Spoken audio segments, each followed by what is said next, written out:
I'm guessing that few, if any of you, have heard the term Wabi Sabi. That was very nicely said, by the way. In fact, I'd never heard of it either until about 15 years ago, when a Japanese friend tried to explain it to me.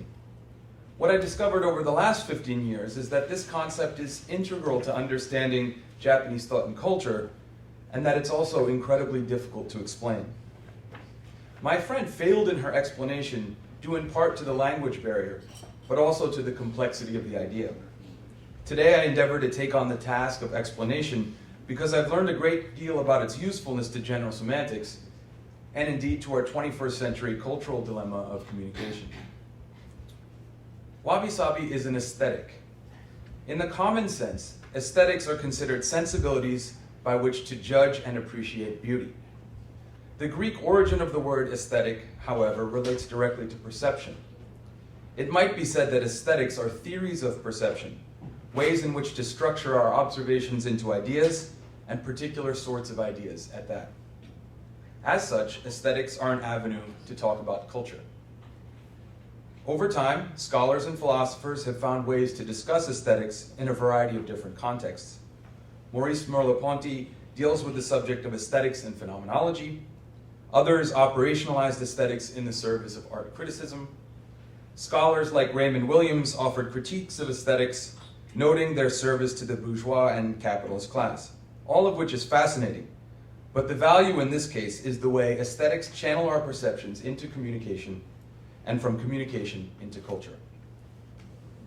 Although the translation of the term wabi-sabi is imprecise and open for interpretation generally, wabi is associated with being in harmonious relation with nature, particularly in simplicity. Try to say that 10 times fast. Particularly in simplicity. Wabi implies a state of imperfection, resembling the roughness of nature, perhaps the antithesis to Platonic ideal forms. Wabi is often associated with poverty, or perhaps a modest way of life. The truest pleasures coming from a quiet satisfaction with the pattering sound of rain, the simple taste of vegetables cultivated in a neighboring field, or the smell of grassy tatami mats under a futon on the floor.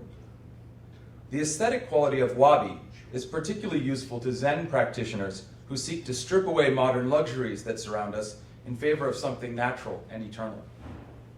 The well-known scholar of Buddhist philosophies, Daisetsu Suzuki, offers a glimpse of this sensibility in a 12th century poem from Fujiwara Ietaka. To those who only pray for the cherries to bloom, how I wish to show the spring that gleams from a patch of green in the midst of the snow-covered mountain village. Sabi, as a parallel concept, is associated with impermanence and bearing the mark of time. The term itself can be translated as the bloom of time. Written in the 14th century, the tale of the Heike begins with the words, "In the sound of the bell of the Gion temple echoes the impermanence of all things. The pale hue of the flowers of the teak tree show the truth that they who prosper must fall. The proud ones do not last long, but vanish like a spring night's dream. And the mighty ones too will perish in the end, just like dust before the wind," which sounds oddly familiar. I would be off key and it would be really unflattering.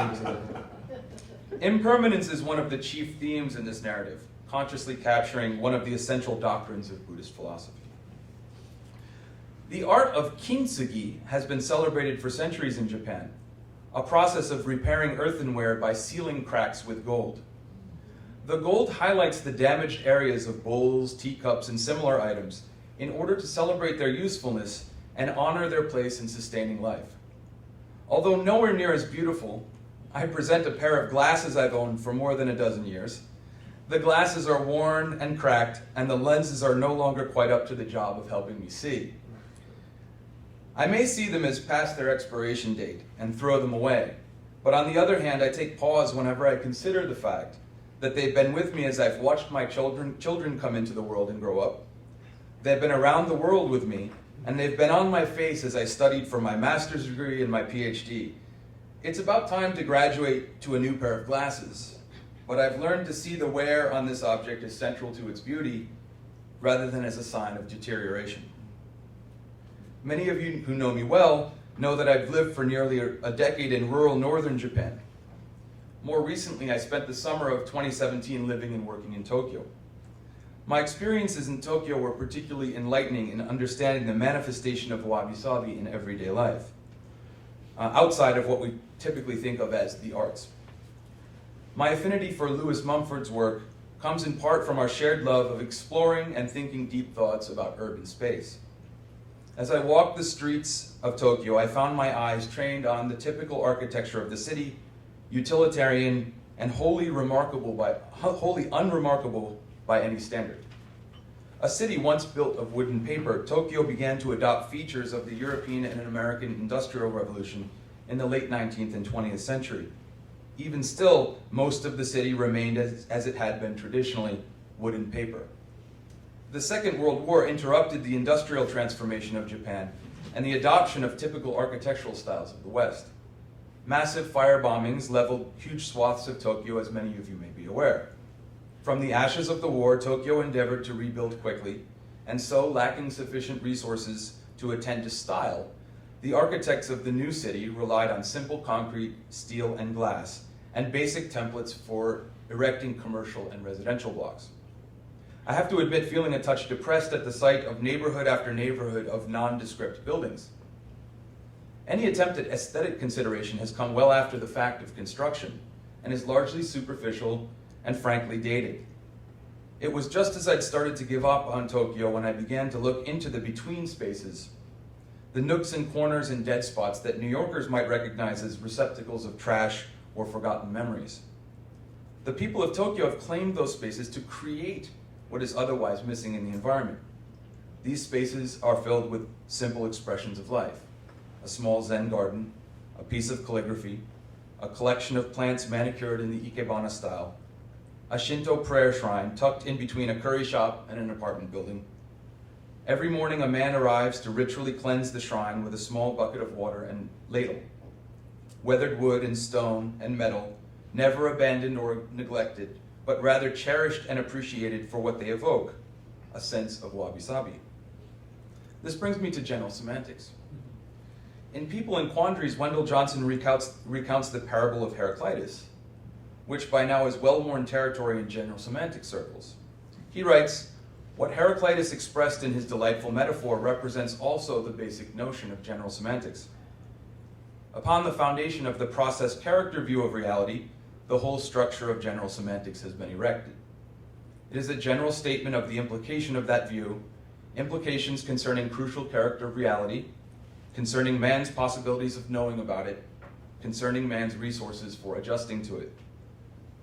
The story of Heraclitus prefaces Johnson's discussion of difference and the general fear of change that has characterized the human experience across time.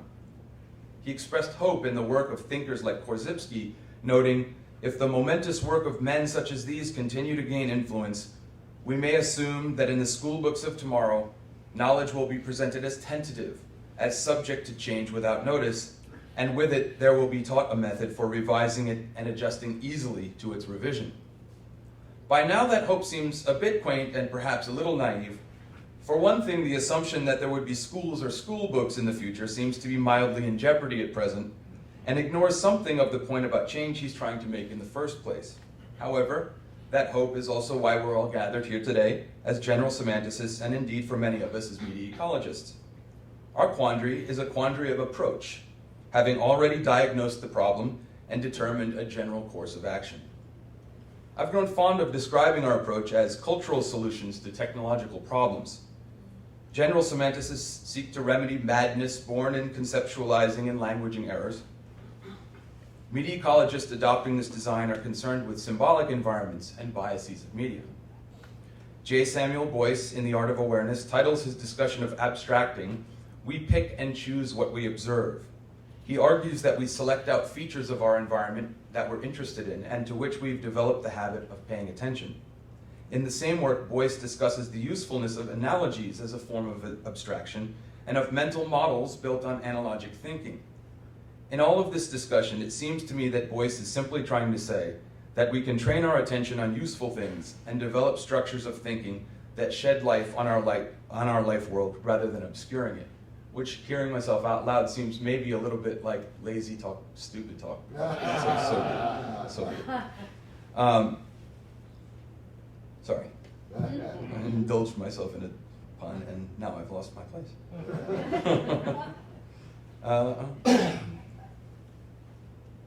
Simply saying, right? Yeah, okay. The Japanese aesthetic of Wabi Sabi operates analogically to suggest something beautiful, worthwhile, and valuable in impermanence and imperfection. Whatever the form this analogy finds in our environment, the aesthetic models something we seek to learn from general semantics in our discussions of non-allness, non-identity, and so forth. The parable of Heraclitus is a single useful narrative calling attention to these ideas. Wabi Sabi is art in the service of life. As a cultural aesthetic, it informs the Japanese worldview and emphasizes something critical to our survival and sanity.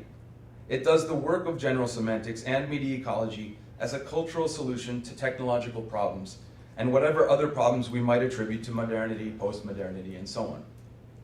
Chief among the lessons Wabi Sabi offers is the idea that this too shall pass. As a general statement, this too shall pass expresses the perspective not only that difficult experiences are fleeting and temporary, but that all experiences are fleeting and temporary. Don't hang on to your sorrow. Don't hang on to your anxiety. Don't get too comfortable with your joy. Never take it for granted.